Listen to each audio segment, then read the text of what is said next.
It was a splendid morning on the island of Sodor. James was feeling very pleased with himself. His red paint gleamed in the sunshine as he sped along the line.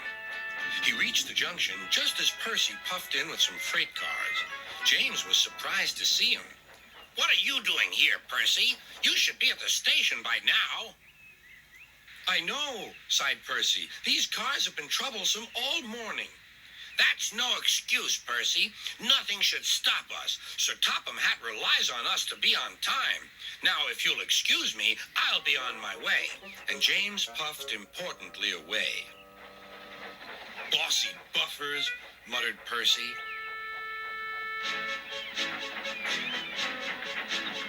James arrived at the harbor. It was market day. The harbor yard was filled with the sweet smell of fruit from faraway lands. The fruit was delivered in big ships. James watched as strawberries, oranges, melons, and bananas were carefully loaded onto his cars. Then he set off for the station on the main line.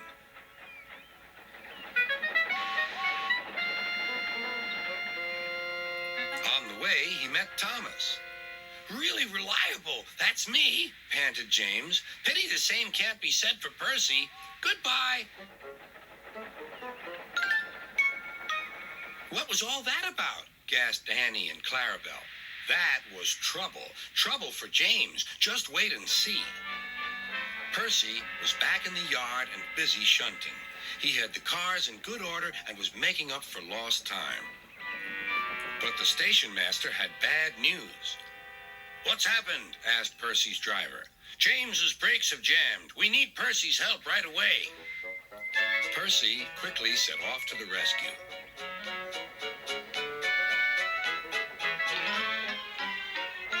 James was stuck on the line and looking glum. Percy couldn't help laughing. Got yourself in a bit of a jam, eh, James? A sticky situation? Be quiet. It's not funny having jammed brakes. And not very reliable either. I'm surprised you let it happen, James. Nothing should stop us engines. That's enough, Percy, said the driver. Can you push these cars? Of course I can. There's no time to lose. James has done too much of that already.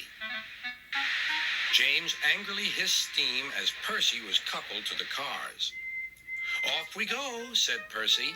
I'll have to go fast to get there in time. Those big engines are so unreliable.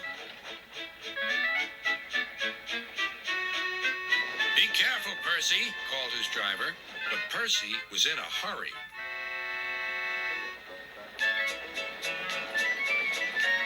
He didn't see that the switch had failed and that he had been diverted into a siding. Look out, Percy, shouted his driver and applied the brakes, but it was too late.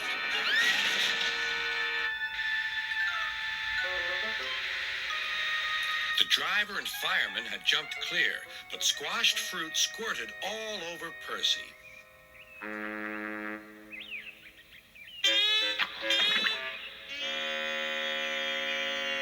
Sir Topham Hatt arrived. Percy, you are not to blame for the switch failure, but I do not run a jam factory. Yes, sir. No, sir. And Percy squelched sadly away. That night, the shed was silent. James and Percy felt very sorry for themselves. At last, Thomas spoke. You know, he said to no engine in particular, there's more than one way to get jammed. We all learned that today. Still, there was silence. What's more, we also learned that sometimes when engines help each other out of a jam, things can still go wrong. So, said a voice, so that means we learned a lot today, and therefore... Then came a chorus. We're really useful engines after all.